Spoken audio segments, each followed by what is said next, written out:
앞으로 짧은 치마 입지 마. 넌 나 아니면 끝이야. 내가 이런 말 하는 건 다 너를 사랑해서 아껴서 하는 말이야.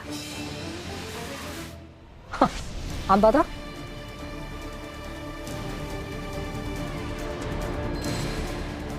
데이트 폭력으로 살해당한 여성이 1,072명이에요. 벽에다 몰아놓고 막 날라서 막 까거든요. 엄청난 폭력이에요. 잔혹해지고 아주 노골적인.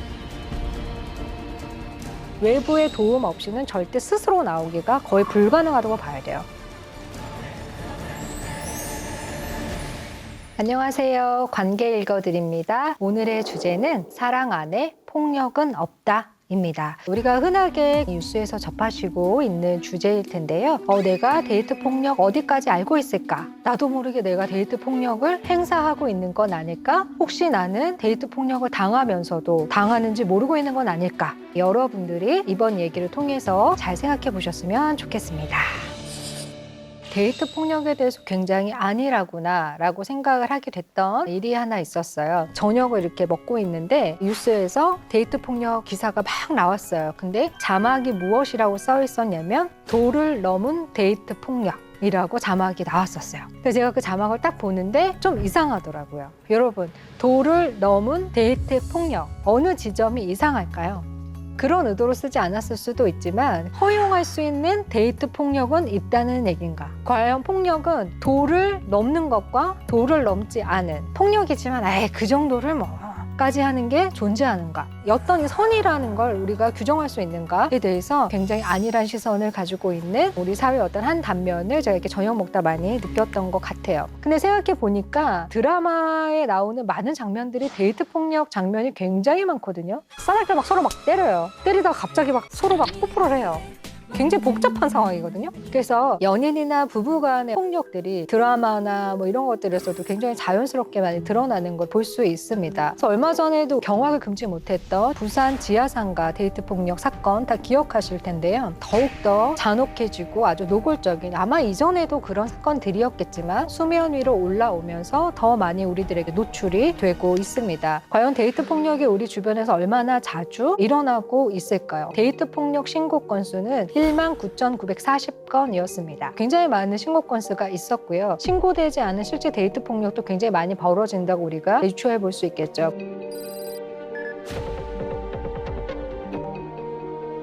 그리고 신고된 사건 유형 중에서 폭행, 상해가 가장 많은 퍼센트를 차지했습니다. 그리고 이제 2020년이죠. 코로나로 우리가 굉장히 힘든 시절을 겪고 있던 작년 그 한 해 동안에 연인이나 부부 관계에서 살해당한 여성이 97명이었고요. 살인 미수를 당한, 죽을 뻔했던 여성들이 131명이었습니다. 결국에 1.6일마다 여성 한 명이 살해당하거나 살해당할 뻔한 경험을 했다는 이야기가 되는 거죠. 왜 이런 얘기를 우리가 더 중요하게 해야 할 시점이 되었냐면요. 코로나19가 가져온 인간관계의 변화 중에서 많은 사람들이 어디로 가지 못하고 사회관계망 안에서 더 멀어지고, 그렇기 때문에 폭력을 당하던 사람들이 더욱더 구조당하거나 도움을 요청하거나 위험이 노출돼서 구조받을 수 있는 상황이 더 많이 줄어들었습니다. 예전에는 그 학대 당하던 아이들도 학교를 왔다 갔다 하면서 더 노출됐기 때문에 훨씬 더 나았는데, 지금은 그 집을 문을 열기 전까지는 봐줄 수가 없게 된 상황이 됐기 때문에 굉장히 취약 아동들이 어려워졌던 것처럼 데이트 폭력도 마찬가지예요. 가정폭력도 마찬가지고, 이런 상황에서 폭력은 더욱더 가중되는데 구조받을 길은 없어졌기 때문에 주변 사람들에 대해서 관심을 가지고 사회적으로 인식하고, 또 나와 상대방이 데이트 폭력을 하거나 당하지 않도록 좀 우리가 잘 인지하는 필요가 있다고 생각이 듭니다. 그리고 데이트 폭력의 놀라운 것은요, 대부분의 분들이 젊은 아이들의 문제다라고 생각하실 수 있지만 절대 그렇지 않고요. 연령대는 굉장히 고루 분포되어 있어요. 20대, 30대, 40대, 50대, 60대에 걸쳐서 연인관계, 부부관계 안에서의 폭력, 특히 중년들의 연애 안에서도 분포되어 있습니다. 2009년에서 2020년까지 약 12년의 시간인데, 이때 데이트 폭력으로 살해당한 여성이 1,072명이에요.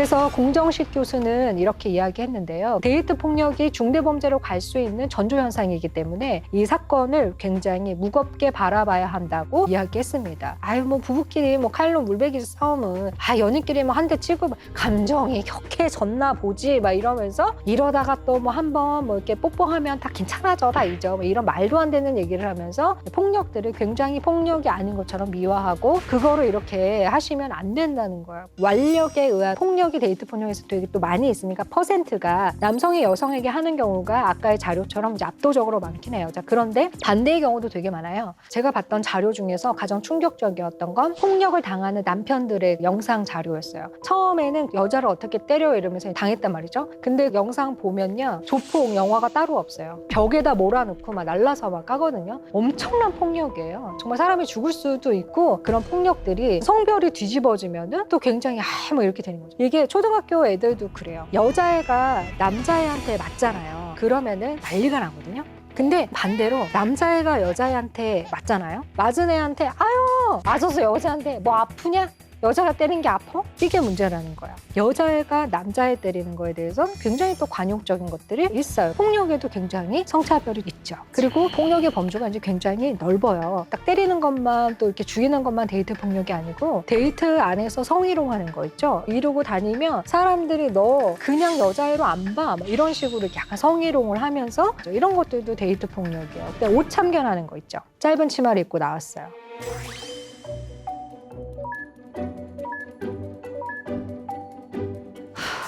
집에 다시 갈아입고 와. 너 앞으로 짧은 치마 입지 마. 이런 일도 진짜 많아요. 그러니까 우리가 취향을 얘기할 수는 있죠. 나는 너가 꽃무늬 원피스를 입으면 참 예쁘더라. 그러나 원한다면 입을 수도 있고 원하지 않으면 입지 않을 수도 있어. 이런 건 괜찮지만 계속해서 비치는 옷 입지만 시스루 입지만 어떤 남자친구는 만났을 때 숙여보라고 계속 한다는 거야. 숙여봐.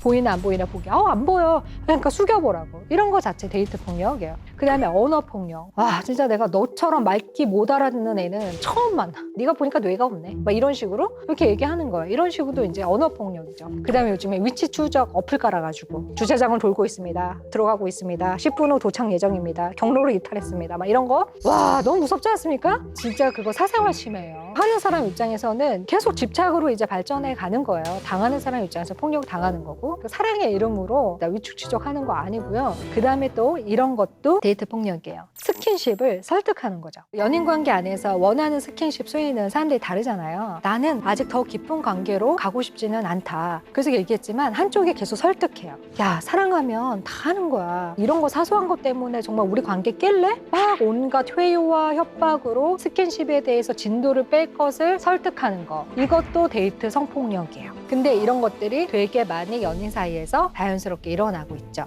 그 다음에 몰카 찍는 거 있죠. 합의된 영상은 찍어도 되는 거 아니에요? 이렇게 하시는 경우들이 많아요. 근데 문제는 영상은 지워지지 않는다는 거예요. 휴대폰에서 지워진다고 이 세상에서 지워지지 않아요. 그러니까 여러분이 사랑하는 추억을 기록으로 남기고 싶어서 하시는 거라고 하더라도 기억하셔야 할 것은 사랑이 끝나도 영상은 끝나지 않고 영상은 영원히 삭제되지 않는다는 거예요. 그리고 스토킹. 맨날 집 앞에서 기다려요. 아니 사람이 연애가 직업이 아닌데 어떻게 맨날 그 앞에 가 있어요. 할 게 얼마나 많아요. 운동도 해야 되고 뭐 장도 봐야 되고 청소도 해야 되고 근데 계속 거기 가 있어. 그거 진짜 무서운 거예요 그거. 그 다음에 전화했는데 안 받아요. 그러면 왜 안 받지? 이러고 끊고 딴 거 하는 게 정상이에요. 안 받아? 계속 이렇게 해서 30번 80번 그래서 부재중 전화 막 108번 이렇게 찍는 사람들 이런 거 이제 데이트 폭력이에요. 그 다음에 요즘에 SNS에 태그 보고 찾아가는 카레 맛집 인샬라 앞에 와 있어.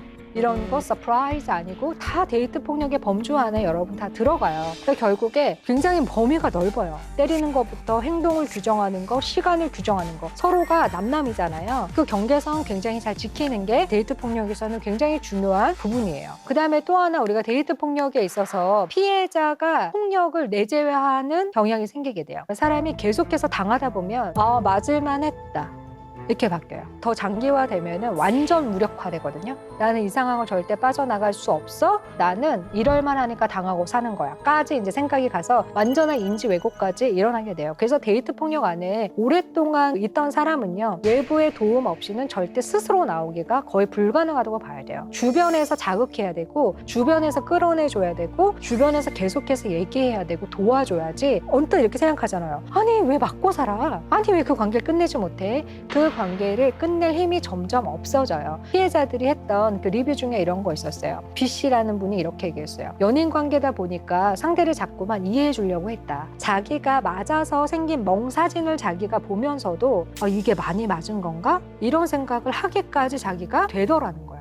그리고 또 다른 A씨는 폭력을 행사할 때 너무 무서웠지만 그 외의 시간은 너무나 잘해줬다는 거예요. 그렇기 때문에 변할 수 있겠지 희망을 품었다는 거죠. 그래서 피해자들이 폭력을 내재화하는 성향을 띠기 때문에 데이트 폭력의 고리가 끊어지기가 굉장히 어렵습니다. 그리고 또 많은 사람들의 시선 자체가 피해자 유발론에 대한 시선을 갖고 있어요. 예를 들어 우리가 밤 1시에 성폭행 사건이 일어났다고 쳐요. 피해자가 여성이었고 가해자가 남성이었다라고 한다면 사람들이 이런 말 되게 많이 해요. 그 시간에 그러니까 거기를 왜 혼자 돌아다니냐고 이 얘기 되게 많이 한단 말이에요. 이런 말이 피해자 유발론이에요. 미국 캔자스 대학에서 전시회를 하나 했었어요. 어떤 이름의 전시회였냐면요. 당신은 무엇을 입고 있었나요? 라는 제목의 전시회였어요. 성폭행 피해자 18명이 성폭행을 당했던 그 당시에 입고 있었던 옷들을 전시했던 전시회고요. 피해자들이 성폭행을 당했던 당시에 입었던 옷들은 다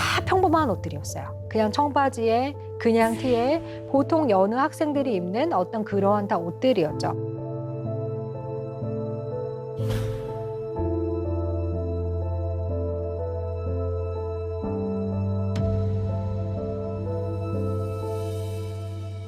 이런 사건들이 일어나는 게 피해자가 문제가 있다는 시선을 뒤집고자 이런 전시회를 했던 거였어요. 결국 강간당하지 않는 법은 강간하지 않는 것. 이라는 말이 그때 많이 나왔는데 정말 맞는 말이다 이렇게 생각이 됐어요. 그래서 피해자 유발론적인 사고와 피해자 자신도 폭력을 내재화하면서 당하는 피해자가 굉장히 약자임에도 불구하고 더 보호받지 못하고 사람들의 시선조차도 피해자를 피해자로서 이렇게 딱 대하지 못하는 그런 시선들이 우리에게 있습니다. 웬만해서는 이 데이트 폭력의 어떤 고리가 끊이지 않을 많은 구조적인 어떤 것들을 가지고 있죠. 저는 묵뚝뚝한 남자한테 질린 20대 회사원입니다. 다정한 남자를 만나고 싶어서 소개팅을 했고 이상형을 만나게 됐죠. 그런데 만난 지 한 달이 지나면서부터 요구사항이 생겼어요. 메시지 답장은 30분 안에 보내고 저녁 10시를 통금 시간으로 정해서 그 시간에 제 방에서 찍은 인증샷을 보내라는 거예요. 세상이 험하니까 걱정된다면서요. 나를 챙겨주는 거란 생각에 한동안 맞춰주다가 회식 때문에 10시 넘어서 동료들과 찍은 인증샷을 보내게 됐습니다. 불같이 화를 내더라고요. 이후 남친의 연락과 집착은 점점 심해졌습니다. 수시로 저 몰래 집 앞을 지키는가 하면 남사친들이랑 어울리기만 해도 난리가 나요. 너무 힘들어서 헤어지자고 했더니 저를 차에 태우고 난폭 운전을 하면서 1~2시간을 끌고 다니다가 고속도로 한가운데 내려주고 가버리다. 이건 거의 다시는 만나지 말자고 결심했죠. 하지만 남친은 다음 날부터 매일 집에 찾아와 울면서 용서를 구했습니다. 그 모습을 보니 나를 얼마나 사랑하면 저럴까 싶더라고요. 남친의 달라지겠다는 말 한 번 더 믿어도 되겠죠? 오늘 사연의 분은 종합 세트. 이게 데이트 폭력하는 사람들 중에서요. 상대방 사랑하지 않는다고 말하는 사람이 없어요. 나만큼 널 사랑하는 사람이 없기 때문에 때린다고 하죠. 그리고 데이트 폭력 사건은 아주 과격한 것만 뉴스에 나오죠. 칼로 찔렀다, 트럭으로 밀었다 이렇게 하니까 처음부터 폭력의 강도가 그럴 거라고 생각하지만 실제로 그렇지 않아요. 처음은 머리채를 낚아채는 것부터 시작하는 거예요. 벽에다가 팍 미는 거 있죠. 그거에서 시작하는 거예요. 그래서 폭력이 계속해서 증가하는 거예요. 끝에 뭐가 있을지 알 수가 없어요. 그래서 데이트 폭력에서는 첫 폭력이 나타났을 때 이별을 굉장히 적극적으로 고려하셔야 돼요. 근데 보통 그렇게 하고 너무 미안하다고 하죠. 그다음에 이제 용서를 구하고 용서해주면은 다시 폭행이 시작되고 이게 계속해서 반복됨과 동시에 폭력의 강도가 계속해서 올라가요. 지금 우리 사연 주신 분은 계속해서 진행되면은 굉장히 심각한 폭행으로 이제 갈 확률이 되게 높단 말이죠. 근데 지금 약간 이분이 주신 건 데이트 폭력 중에서도 가스라이팅이라는 범주 안에 들어가는 데이트 폭력의 케이스라고 볼 수 있어요.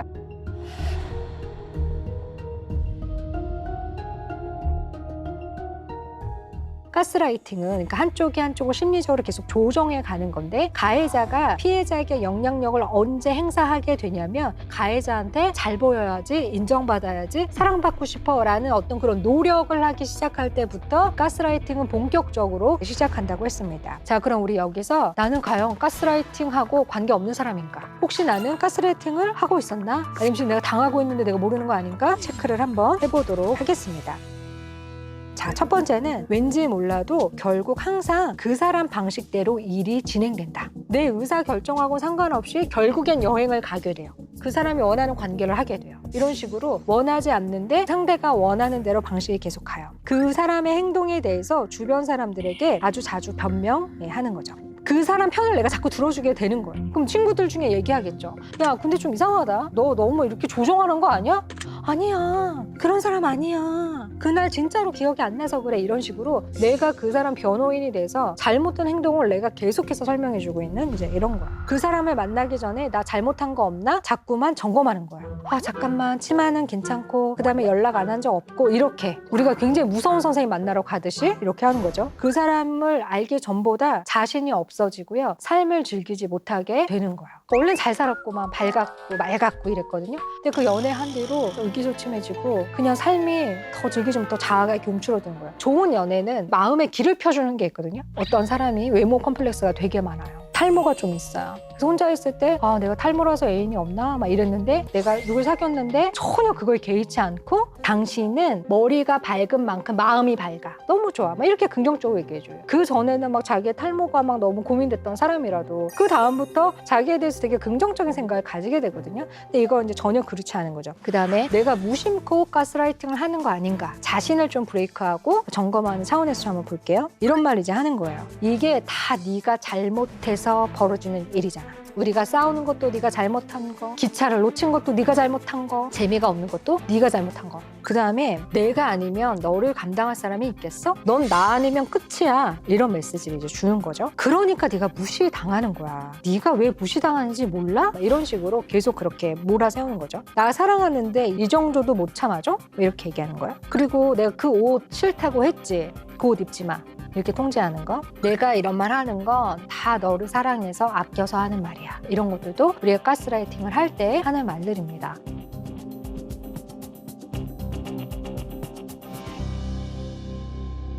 근데 문제는 뭐냐면요. 데이트 폭력의 피해 여성 중에서 45%, 남성 중에서 32%가 결국에는 헤어지지 못하고 폭력의 가해자와 결혼을 한 것으로 확인할 수가 있어요. 와, 이건 대단한 수치죠? 45%, 32%가 폭력 가해자와 결혼을 한다는 거. 데이트 폭력을 당했던 그 당시에 많은 사람들이 개입을 했어야 되고 꺼내줬어야 되고 스스로 인지해야 됐어야 되고 이제 이런 거죠. 그리고 폭력적인 데이트 관계에 있었던 사람들이 가정을 이루게 됐을 때 또 다시 폭력적인 가정을 만들어내겠죠.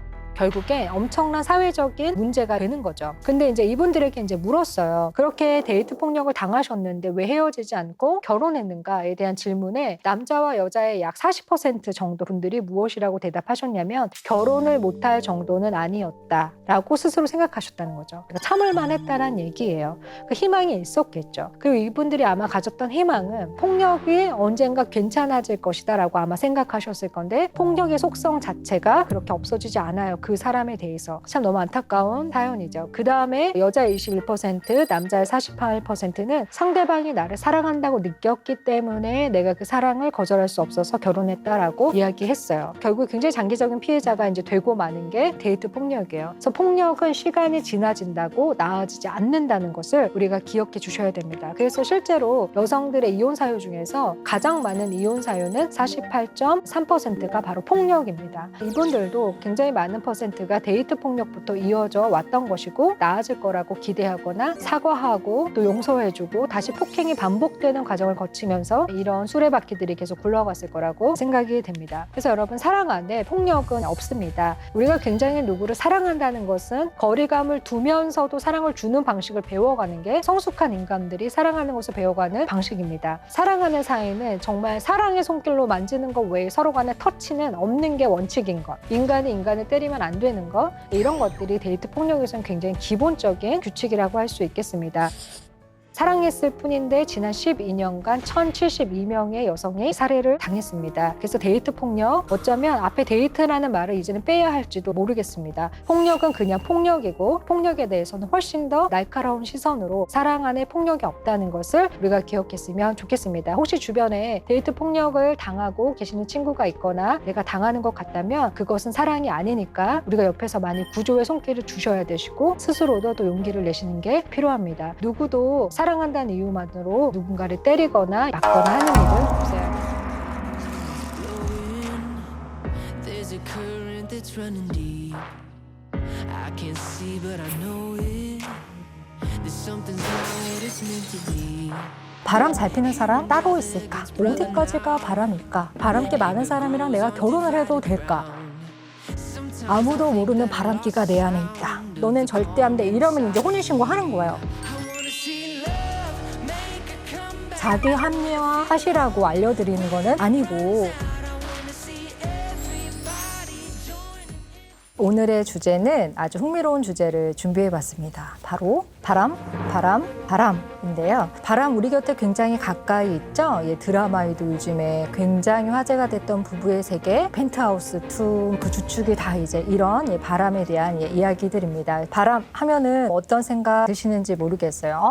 그런 얘기하지 마, 좋은 얘기하자. 그래서 어쩌면 사람들은 바람 하면은 이렇게 논의할 가치가 딱 없다고 생각하면서 탁 덮어버려요. 사춘기 때쯤 이렇게 책 이렇게 착 보셨는데 펼쳤는데 하필 그 부분에 막 뽀뽀하는 씬 이런 거 나오면은 갑자기 탁 덮으시고 옆에 누구 있으면 막 이러죠. 이런 식으로 우리가 참 알아야 할 지식인데도 불구하고 그냥 일단 덮고 보는, 아우 수고한 것이야 이러면서 덮고 보는 그런 것들이 있지 않았나 생각이 듭니다. 자, 우리 그래도 바람 또 중요하게 우리가 한번 생각해 봐야 하고 잘 극복해 나가야 되는 중요한 주제니까 한번 이야기를 해보도록 하겠습니다.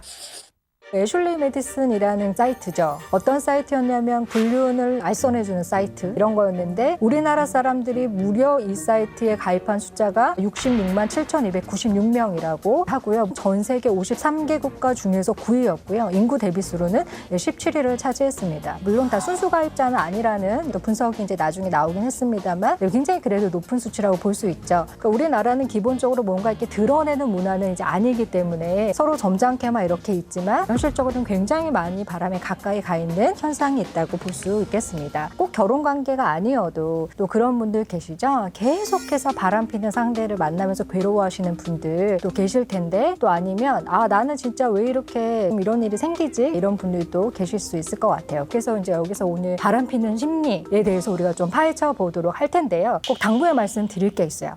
인간은 이래서 바람을 핀다 이런 얘기는 제가 할 텐데, 이때 또 어떤 분들은 거 봐. 내가 다 이유가 있었어. 내 마음이 얼마나 힘들었는지 이런 식으로 자기 합리화 하시라고 알려드리는 거는 아니고, 내가 그렇게 힘들었구나. 그러면 내가 이제 이런 실수를 하지 않으려면 어떤 부분을 교정해야 될까? 이런 측면에서 이야기를 해드리는 거니까, 또 이 모든 이야기를 듣고 면죄부도 혼자 받으셔서 역시 난 그럴 수밖에 없었어 하시지는 않기를 바라면서 이야기를 시작해 보도록 하겠습니다. 여러분 마음속에 이런 질문들 한 번쯤 떠오르시지 않았을까 싶어요. 바람 잘 피는 사람 따로 있을까? 어디까지가 바람일까? 이렇게 바람기 많은 사람이랑 내가 결혼을 해도 될까? 그 다음에 혹시 이런 분들도 계실 수 있죠. 아무도 모르는 바람기가 내 안에 있다. 그래서 오늘은 바람에 대한 오해와 진실 5가지를 살펴보도록 할 텐데요. 첫 번째, 바람에 대한 오해 진실 시작하겠습니다. 자, 바람에 대한 오해와 진실 첫 번째는, 인간은 땡땡을 느낄 때 바람을 피게 된다. 땡땡 뭘까요? 상상해보세요. 쾌락? 자, 인간은 결핍을 느낄 때 바람을 피우게 된다. 밑줄 쫙. 바람도 아무나 피는 건 아니거든요. 바람을 피는데 진짜 많은 에너지가 들어요. 보통 여러분 그 2집 살림까지는 많이 아시죠? 근데 4집 살림 이런 케이스도 있어요. 그러니까 이런 식으로 그 에너지를 가지신 분들이 이 바람이라는 걸 피게 되는데, 바람을 피게 되는 인간의 에너지 자원이 뭐냐면 결핍이에요. 여기서 결핍은 크게 2가지로 나뉘게 돼요. 개인의 결핍과 관계의 결핍이죠. 강용 한국심리상담센터 원장님이 이런 얘기를 한 적도 있어요. 어린 시절 부모와 애착 관계가 제대로 형성되지 않으면 결혼하고 난 뒤에 바람을 피울 확률이 높아진다. 물론 다 100% 그런 건 건 절대로 아니에요. 우리가 다 똑같은 상황에 놓여 있다고 해도 모든 사람들이 다 똑같은 선택하는 거 절대로 아니거든요. 그런데 아무래도 어린 시절에 부모로부터 안정적인 사랑을 잘 받지 못했고, 아니면 부모님이 굉장히 완벽주의적인 부모님이었다거나, 아니면 굉장히 비교, 자식들끼리 배틀 붙이는 부모님들 있죠. 그런 식으로 하셨다거나 이럴 때 성장 과정에서 생겼던 유년기나 청소년기의 그 외로움들이 사라지지 않고 성인기에 들어와서 계속해서 자기의 마음을 따뜻하게 채워줄 수 있는 그런 사람들을 찾아서 이렇게 관계의 표류를 하는 거예요. 일종의 이 존재의 허기를 채워줄 수 있는 사람은 너야? 널 것 같아. 아니네? 패스. 이제 널 것 같아. 이러면서 계속해서 관계의 결핍을 느끼게 되는 거예요. 그 다음에 이제 개인의 결핍이 있으면 관계의 결핍과 연결이 되게 되는데요. 세인트루이스 워싱턴 대학교의 바르타 교수는 뭐라고 얘기했냐면, 외도를 하게 되고 바람을 피게 될 때는 상대방에 대한 정서적인 불만족이나 무시당하는 느낌, 평소에 일상 속에서 느끼는 어떤 분노, 기분들이 외도의 굉장히 주된 동기로 나타났다라고 이제 이야기합니다. 불만족, 무시당하는 느낌 이런 거 되게 커플들에게 흔하잖아요. 누구 만났어? 말해도 몰라. 네가 내 친구 다 알아? 이런 것들이 계속해서 관계의 결핍의 느낌을 가져오게 되는 거죠. 그래서 불륜을 저지르는 사람들은 대부분 의사소통에서 많은 어려움을 겪는 부부나 어떤 커플들이 보다 더 이제 불륜에 노출되기가 쉬운데, 우리가 여기서 주목해야 될 점은 이분들의 어떤 갈등은 아주 초기에 시작된다는 거예요. 보통 그래서 신혼 때부터 이런 그 증상들이 나타나기 시작하는데요. 금혼식, 은혼식 아시죠? 은혼식은 은과 같이 단단해졌다. 그래서 25년 하고, 금혼식은 금과 같이 단단해졌다. 그래서 이제 금혼식 하는데, 그러면 결혼 1년 차는 뭐라고 부르는지 아세요? 결혼 1년은 뭐라고 부르냐면 지혼이라고 불러요. 지혼의 이 지는 뭐냐면 종이지자예요. 종이처럼 찢어지기 쉬운 관계다. 그래서 우리 신혼 1년 차를 지혼이라고 부르거든요. 그래서 신혼 1년 차 때 서로가 굉장히 싸웠지만 잘 화해하고 배려하려고 되게 노력하고, 뭔가 이런 부부들은 보통 그 프레임으로 쭉 보통 가게 되고요. 딱 1년 차부터 탁 틀어지고 엇갈리고, 그러다 출산하고 그럼 더 엇갈리고 이러면서 이제 굉장히 어려워지죠. 그래서 관계도 아주 기초적인 베이스를 깔고 하는 것이 굉장히 중요하다는 것을 기억해 주시면 좋겠습니다. 우리 두 번째 바람에 대한 오해와 진실 확인은 우리가 일단 사연을 읽고 시작해 보려고 합니다. 남편의 휴대폰을 엿본 뒤로 머리가 복잡한 30대 주부입니다. 요즘 따라 남편이 휴대폰을 끼고 살길래 정말 이상하다 싶어서 몰래 들여다봤더니 저도 잘 아는 남편의 직장 동료와 나눈 메시지들이 굉장히 가득하더라고요. 평소 저한테는 아니 그래 알았어 정도의 메시지만 보내던 남편이었는데요. 그 여자 동료에겐 밥 먹었니? 보고 싶다. 옥상에서 잠깐 볼까? 하며 다정한 메시지들이 담겨 있었습니다. 아이들을 봐서 제가 한동안 모른 척 했는데요. 점점 평소에 없던 야근이 잦아지고요. 주말 약속도 늘더라고요. 출근할 때마다 데이트 같은 설레는 진짜 남편의 표정을 보니 더는 참기 힘들었습니다. 그래서 문자를 내밀며 따졌더니 남편은 오히려 육체적 관계를 나눈 적이 없으니 불륜이 아니라며 적반하자의 태도를 보이고 있어요. 정신적 외도는 바람이 아니라는 남편의 어이없는 이 말을 저는 믿어야 할까요? 이런 조사가 하나 있었어요. 내가 생각하는 바람의 기준, 여자는 연인 외의 이성에게 마음만 품어도 바람이다 라고 생각했던 게 42%였고요. 반면에 남자는 육체적 관계만 있어도 바람이다 라고 생각한 게 33%였어요. 우리가 여성과 남성이 바람에 대해서 생각하는 기준점이 굉장히 이제 다른데, 결국에 내가 살고 있는 이 사람이 바람의 기준을 어디도 잡고 있는가가 현실 관계에선 되게 중요한데, 그래서 바람에 대한 오해 진실 두 번째인데요. 땡땡땡땡땡도 바람이다.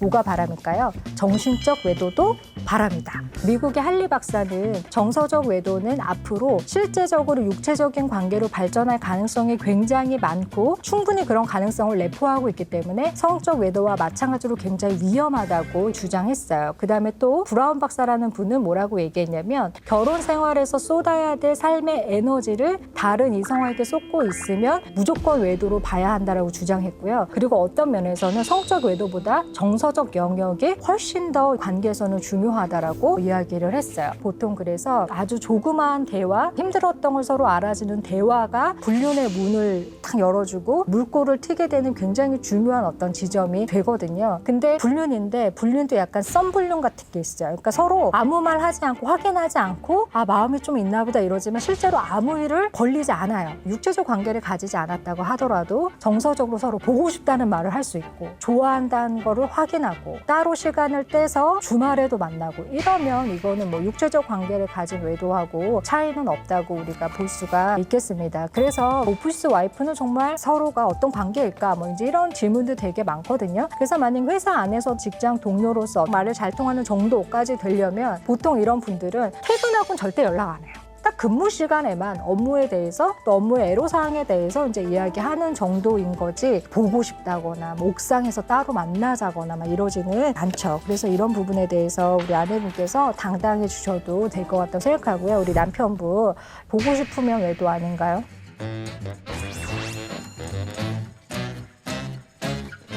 저는 바람은 되게 사람들에게 다 서사가 있거든요. 그러니까 그 서사가 있다는 게 그 서사를 지지한다거나 서사가 굉장히 합리적이다라는 측면이 아니라 그냥 또 저희 같은 사람들의 입장에서는 인간들이 왜 이렇게 행동을 하게 될까에 대한 생각이나 고찰을 하다 보니까 서사를 이제 읽게 되는데 저희가 딱 느낄 때 이런 원나잇은 서사가 빠진 바람인데 바람보다 배신에 가까운 거죠. 관계라는 거 내가 연인 관계를 맺는다거나 부부 관계를 맺는다는 건 성적인 배타성을 가지는 게 기본값이잖아요. 너와 결혼 생활하는 동안에는 제3의 인물과 성적인 관계를 맺지 않겠다는 성적인 배타성이 있는 게 이제 기본값인데 이제 그거를 뗀 거죠. 상대방은 무조건 배선으로 느낄 수밖에 없죠. 그래서 내가 생각하는 바람의 기준은 실제로 별로 중요하지가 않아요. 실제 우리 일상에서 벌어질 때 가장 중요한 기준은 뭐가 되냐면 내가 만나거나 살고 있는 상대방이 생각하는 바람의 기준이 무엇인가가 우리의 관계의 다음 스텝을 결정하게 되는 거죠. 그래서 바람은 굉장히 관계적인 거기 때문에 나는 이렇게 생각해 라고 생각해서 되는 문제는 절대로 아니다. 바람에 대한 오해와 진실. 세 번째, 땡땡땡땡이 바람의 이유는 아니다. 성적 쾌락이 바람의 이유는 아니다. 특히 남자분들이 이 부분에서 오해를 좀 많이 받으시기도 하고 스스로도 그냥 남자들은 다 그래 막 이런 식으로 단순화시켜서 생각하는 경향이 있고 이 단순화가 그런 행동을 인정해주는 사회적으로 용인해주는 이런 것들이 이제 생기기도 하는 것 같아요. 그래서 성적의 쾌락이 바람의 근본적인 이유는 당연히 아니겠죠. 왜냐하면 인간은 그렇게 단순한 존재가 아니죠. 그러니까 이게 무엇과 맞물려 있냐면요. 세계적인 부부 상담 전문가인데요. 미국의 하빌 핸드릭스 박사가 이제 이렇게 이야기했어요. 배우자가 자신의 상처를 해결해 줄 것이라고 믿었지만 그게 예상대로 되지 않았을 때 실망하고 다른 상대를 찾아가는 과정이 불륜이라고 했어요. 그러니까 사람들은 어렸을 때 아버지의 사랑을 되게 못 받았어. 이 남자는 너무 아버지처럼 따뜻할 것 같아. 그래서 우리가 결혼을 했는데 그런 사람이 아니었어요. 그러면 계속해서 뭔가 부족하다고 느껴지게 될 거예요. 그럴 때 이제 이 사람이 뭔가 새로운 삶을 찾는 시도가 이제 불륜으로 이제 가게 되는 건데 그럴 때 굉장히 중요하게 작용하는 지점 하나가 무엇이냐면 섹스라는 거예요. 왜냐하면 우리가 부부관계나 오래된 관계에서는 그러니까 사람들이 굉장히 고착화돼 있잖아요. 관계가. 그래서 불륜을 하셨던 분들 중에 이런 얘기 하시는 분들 되게 많아요. 제가 이제서야 여자로 비로소 느껴져요. 저는 이 사람 앞에 있으면 제가 진짜 남자라는 생각이 들어요. 이런 굉장히 새로운 발견들을 해 나가신단 말이죠. 섹스가 굉장히 단순한 행위 같지만 섹스는 의식, 무의식적으로 상대방에게 나 자신을 완전히 무장해제하는 굉장한 행위거든요. 사람이 얼마나 정신 건강이 건강한가를 볼 때 얼마나 건강하게 성관계를 할 수 있는가가 굉장히 중요해요. 성중독이나 이런 분들이 보면은 정상적인 인간하고의 커뮤니케이션을 하는 성관계는 불가능하거든요. 그러니까 그것처럼 성관계 안에서 사람들이 느끼는 감정, 생각들, 또 내가 나를 알게 되는 것 이런 것들이 굉장히 많은 심리적인 것들이 반영되어 있다는 것이죠. 그래서 동물의 왕국이 아니잖아요. 그렇기 때문에 성적 쾌락만이 단순하게 있는 게 아니고요. 그런 관계에서 받는 희열감 이런 것들이 다 성관계 안에 포함되는 거죠. 무의식의 무의식으로 내려가면 우리가 가지고 있는 어떤 결핍과 현실적으로 맺고 있는 관계에서 오는 불만족과 결핍과 원래는 내가 갖고 싶었던 관계의 모습들이 새로운 대상과의 성관계를 통해서 우리가 이제 이제 충족시키려고 하는 시도들이 담겨 있습니다. 그래서 일종의 외도는 자기 증명과 자기 확인의 과정이라고 볼 수 있는데요. 결론은 왜곡된 시도라는 게 이제 문제죠. 바람에 대한 오해와 진실 네 번째입니다. 땡땡땡땡이 바람을 끝내지 못하게 한다. 자, 땡땡땡땡이 바람을 끝내지 못하게 한다. 위반 행위가 바람을 끝내지 못하게 한다. 자, 위반한다는 건 굉장히 강렬한 매력이 있죠. 쉽게 말하면 해선 안 될 짓을 할 때 인간이 느끼는 어떤 그 묘한 그 희열감, 그 심리적인 특성 하나가 우리가 이 관계에 오랫동안 계속해서 머물게 만드는 원인이 된다는 거예요. 성연구가 중에 잭 모린이라는 사람이 있는데요. 그 사람이 이런 말을 했어요. 위반에 의미가 있는 만남이나 판타지가 종종 자기 확증감 또는 굉장히 자부심을 주기 때문에 위반 행위를 사람들이 쉽게 떠나지 못한다라고 이야기했어요. 그러니까 금지된 것을 할 때 사람들은 훨씬 더 빠져들게 되고 그때 느끼는 어떤 심리적인 희열감에서 사람들이 쉽게 손을 떼지 못한다는 얘기예요. 그래서 이런 말이 있죠. 끌림에 장애물을 더한 것이 흥분의 정도다. 끌리는데 장애물이 생기면 흥분이 더욱더 가중된다는 거야. 그래서 어른들이 그런 말 하잖아요. 얘 결혼한다고 데리고 왔는데 영환이야. 아주 그냥 내가 오늘부터 도시락을 싸갖고 다니면서 뜯어 말리려고. 그 엄마 친구들이 뭐라고 그래요? 와서 냅두면 다음 달이면 떨어질 일을 네가 그러고 싸잡고 말리잖아? 진짜로 더 붙는다? 냅두면 헤어질 거를 말리고 막 너넨 절대 안 돼 이러면 이제 혼인신고 하는 거예요. 그래서 혹시 여러분 주변에도 하면 안 되는 짓 하는 사람이 있으면 그냥 내비두시면 그 관계는 알아서 싸우고 헤어질 일이 되게 많아요. 말려가지고 세기의 사랑이 되는 경우가 되게 많거든요. 그 다음에 분류는 이런 심리도 있다고 하죠. 그 상태를 내가 가졌을 때 상대 배우자에 대한 승리감 그런 것들도 심리에 영향을 미친다고 합니다. 바람에 대한 오해와 진실, 다섯 번째요. 외도는 일종의 땡땡땡땡이다. 외도는 일종의 권력 행위이다. 웬 권력? 이렇게 생각하실 수 있는데요. 노진철 경북대 사회학과 교수가 이제 이렇게 얘기했어요. 소득 수준이 높거나 직급이 높은 사람 중 이런 경험자가 많다는 것은 자신이 일정한 권력을 누리고 있다는 것을 확인하려는 심리적인 반작용이다라고 분석했던 이야기가 있었는데요. 실제로 월 소득이 500만 원에서 699만 원이 되면은 42.3%가 이 높은 소득군일수록 외도를 경험한 적이 굉장히 많이 있었고요. 특히 개인 월 소득이 700만 원 이상인 계층은 51.6%가 외도 경험이 있었습니다. 그런 말들 하잖아요. 남편이 막 계속 늦게 오고 막 이래요. 그러면 당신 혹시 바람 펴?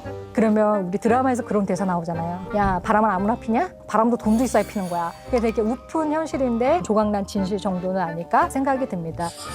결국에 결핍이 있었다고 하더라도 내가 스스로 그 결핍을 채우는 것에 대해서 노력하고 다른 방식들을 발견하지 않으면 부메랑이 돼서 나 자신이 되는 거고 이미 내가 가지고 있는 진짜 소중한 관계들을 영원히 이룰지도 모르니까요. 인간이 가지고 있는 개인의 고유한 결핍의 문제는 관계를 통해서 해결할 수 있는 게 아니라 결국에 자기가 자기 자신을 얼마나 잘 알고 자기가 자기 자신을 성장시키려는 도전이 있는가에 갈림길이 있다고 볼 수 있습니다.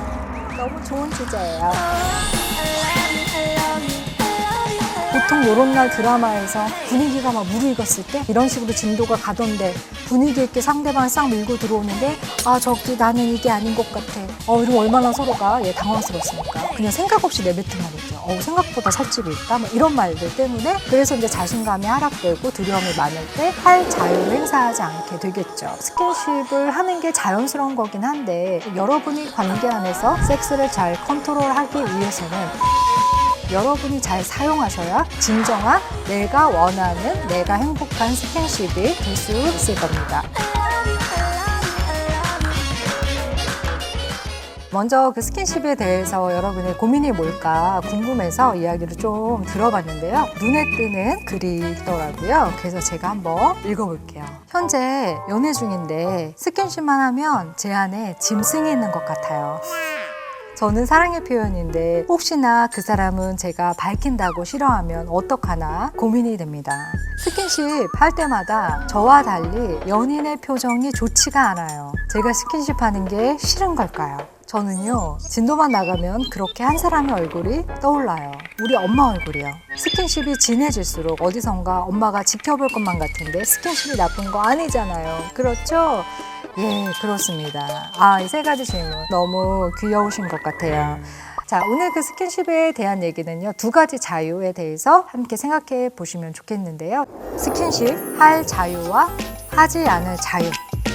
스킨십은 할 자유를 쓸 때와 하지 않을 자유를 내가 자유롭게 선택해서 쓸 때 진정한 내가 원하는 내가 행복한 스킨십이 될 수 있을 겁니다. 먼저 할 자유에 대해서 우리가 한번 생각해 보도록 하겠습니다. 스킨십은 정말 너무 아름다운 거거든요. 인간이 태어나서 성장해 가면서 느낄 수 있는 기쁨, 정서적인 만족이랄지 육체적인 어떤 쾌감이랄지 이런 것들은 자신의 내면과 더불어 관계가 아주 풍성해지는 것입니다. 그런데 어려워요. 예를 들어서 스킨십에 대해서 좀 부정적인 개념을 갖고 있거나 아니면 이전에 스킨십을 했는데 상대방한테 상처받은 말을 들은 거예요. 그냥 생각 없이 내뱉은 말이죠. 생각보다 살집이 있다. 뭐 이런 말들 때문에 너무나 상처받고들 한다고 하시거든요. 그래서 이제 자신감이 하락되고 두려움이 많을 때 할 자유를 행사하지 않게 되겠죠. 그러면 우리가 할 자유를 잘 누려도 되는 이유, 흥미로운 조사를 먼저 하나 살펴보겠습니다. 한국인의 스킨십 행위에 관한 문화소통적 기술이라는 주제의 연구가 있었는데요. 이건 어떤 관점에서의 연구였냐면 스킨십 행위를 일종의 그 문화적인 행위, 예를 들어 그 외국 사람들을 만나면 이렇게 껴안기도 하고 막 볼도 부비고 막 가볍게 막 볼키스하고 이러잖아요. 이렇게 문화적인 행위로 간주했을 때 그에 비해 한국인의 신체 접촉 양상에 대해서 어떤 생각을 갖고 있는가 이제 이런 거였어요. 그래서 이제 경인 지역의 24세에서 34세 사람들을 대상으로 조사를 했는데요. 함부로 만질 수 없는 부분이 있는데 우리의 가슴과 생식기 주변은 아무도 함부로 만질 수 없어. 그렇게 얘기했고 대신에 머리, 그 다음에 목, 어깨 이렇게 톡톡 하는 거는 그래도 뭐 괜찮아, 약간 마음을 열 수 있어 이렇게 얘기했고요. 전체적으로는 서양보다는 인사로서의 스킨십 이런 것도 관대한 문화는 아니었다라고 이제 그 연구에서는 나와 있어요. 엄마 아빠가 집 안에서 뽀뽀하거나 엄마 아빠가 집 안에서 포옹하는 것 혹시 자주 목격하시나요? 아마 보통 안 그러시단 말이죠. 이런 것들도 우리가 이제 움츠러드는 이제 배경적인 요인이 될 수도 있을 겁니다. 우리가 할 자유를 자유롭게 사용하지 못하는 데는 또 다음의 이유들이 있겠죠. 첫 번째, 우리는 성적인 존재로 성장하기를 독려받지 못했다. 그러니까 부모님들이 우리를 키울 때 자녀들이 성적인 존재로 큰다는 것에 대해서 받아들이기 굉장히 쉽지도 않았을 것이고 자녀들을 2차 성징이 나타내고 그런 시점이 됐을 때 너는 성적인 존재야. 그렇기 때문에 네가 성적인 자극을 받는 것, 성적인 느낌에 흥분되는 것, 성적인 것에 설레는 것은 아주 자연스러운 것이다 라는 것을 우리가 교육받지 못하고 자랐다는 것이죠. 1+1은 2다 라는 것을 애들이 배우는 것처럼 성도 그렇게 배우거든요. 근데 가끔 이제 그렇게 생각하시는 부모님들이 이제 계셨던 것 같아요. 어렸을 때 성을 알려주면 일찍 성에 눈을 깨고 아주 그냥 까지면 어떡하냐. 여러분, 그럼 우리가 뭐 산수, 수학을 뭐 못 배워가지고 뭐 못하고 뭐 영어를 못 배워갖고 뭐 외국 사람만 보면 입이 막히고 막 이러나요? 그거 가르쳐준다고 다 되는 거 아니죠. 그런 배움과 아웃풋은 굉장히 이제 다른 것이죠. 그래서 정말 배워야 될 지식처럼 우리가 배웠어야 됐는데 관계적인 성을 배울 기회가 상대적으로 적었어요. 왜냐면 그 성이라는 것 자체가 밥 먹으면서 얘기한다거나 집안에서 서로 이렇게 텔레비보다 얘기한다거나 이런 게 되게 자연스럽지 않은 주제라고 생각을 했죠. 그래서 성은 편안하게 얘기할 대상이 아니었다. 엄마 애기는 어떻게 나와? 아빠 애기는 어떻게 생겨? 이런 말에도 이제 잘 우리가 명쾌한 대답을 듣지 못했죠. 그래서 우리가 할 자유를 행사하기 전에 몇 가지 컨디션을 좀 확인해야 하는데 첫 번째, 우리는 안전한가? 요즘에 정말 다양한 사건, 사고들이 많지 않습니까? 그래서 폭력적인 상황이랄지 성병이나 이런 것들에 대해서 안전한가? 그다음에 우리는 서로를 잘 배려하고 사랑하고 존중하나? 이게 됐을 때 상대방은 어디까지 괜찮나? 이것을 확인하는 과정이 되게 중요해요. 그럼 여러분 어떻게 확인할 수 있을까요? 그냥 얘기하는 거예요. 그냥 얘기하는 거예요. 그럼 언제 얘기할까요? 보통 요런 날 드라마에서 분위기가 막 무르익었을 때 이런 식으로 진도가 가던데 분위기 있게 상대방을 싹 밀고 들어오는데 저기 나는 이게 아닌 것 같아. 이러면 얼마나 서로가 당황스럽습니까? 그래서 언제 확인하는 거예요? 날이 밝을 때 확인하는 거예요. 밝은 햇살 아래 아이스 아메리카노를 먹으면서 이야기하는 거예요. 우리가 이제 만난 지 얼마가 됐는데 스킨십은 어디까지가 괜찮을까? 지금 우리 사이에서는. 이런 얘기들을 하는 거예요. 처음엔 꿈을지도 몰라요. 근데 여러분, 밝은 날 아이스함에 마시면서 얘기해 보세요. 그거만큼 재밌는 주제가 없어요. 이것을 우리가 성적 친밀도가 높아지는 대화라고 해요. 근데 뭐냐면 성적 친밀도라는 거는 성행위나 스킨십을 하는 과정 속에서만 오는 게 아니고 우리의 스킨십에 대해서 하는 대화, 말의 언어를 통해서 성적 친밀도가 올라가요. 그래서 상대는 어디까지 괜찮은가, 우리는 안전한가, 우리는 존중하나 이게 확인돼서 일단 할 자유를 행사하신다고 하면은 여러분은 아주 많은 말을 하셔야 되는 거예요. 몸의 대화가 말의 대화를 이끌어가는 게 아니라 말의 대화가 몸의 대화를 이끌어가는 거예요. 침묵의 몸부림은 절대로 서로에게 만족스러운 결과를 가질 수 없어요. 나를 아끼고 배려해주는 사람인지 스킨십만 목적으로 다가오거나 잠자리 후 사라지는 사람인지 어떻게 구별할 수 있을까요? 우리하고의 관계를 스킨십만으로 원하는 사람이 아니라고 한다면 야 오늘은 싫어 라고 할 때도 야 너 사랑한다면 이럴 수 있어, 너 내가 싫어진 거야, 이런 식으로 약간 비난하거나 회유하거나 막 협박하거나 이게 성폭력이거든요. 그런 것들을 막 행사하면서 나를 압박하지 않고 아 오늘 몸이 되게 안 좋구나, 왜 오늘 기분이 안 좋았어, 아 내가 너무 내 생각만 했던 것 같아, 이런 식으로 또 한다면 알 수 있겠죠. 그래서 스킨십은 또 섹스는 팀워크이라는 것을 반드시 기억해 주셔야 돼요. 여러분 그 누구 등 긁어줘 보신 적 있죠? 그럼 이제 막 긁죠. 그럼 한 번에 아빠가 야 기가 막히게 시원하다 이러지 않죠? 아야 거기 아니야 거기 아니야, 야 여기 옆으로 안에 위로, 아야 너는 이렇게 손가락이 다시 위로 아래로 막 이렇게 하잖아요. 스킨십도 이거랑 비슷해요. 여러분이 어디가 간지럽고 어디가 좋고 거기는 별로고 이런 것들을 잘 얘기해 주셔야 돼요. 혼자서 하는 그 개인 플레이로는 절대로 좋은 결과가 있을 수 없습니다. 그 다음에 이제 우리가 또 하지 않을 자유도 있겠죠. 연인 사이에서도 성적 자율권의 침해가 발생하지 않도록 노력해야 되는 것 굉장히 중요합니다. 스킨십을 하는 게 자연스러운 거긴 한데 때로 어떤 사람들은 자신만의 이유로 스킨십의 준비가 되게 많이 필요한 경우들도 있기 때문에 하지 않을 권리에 대해서도 의사소통하는 것 되게 중요합니다.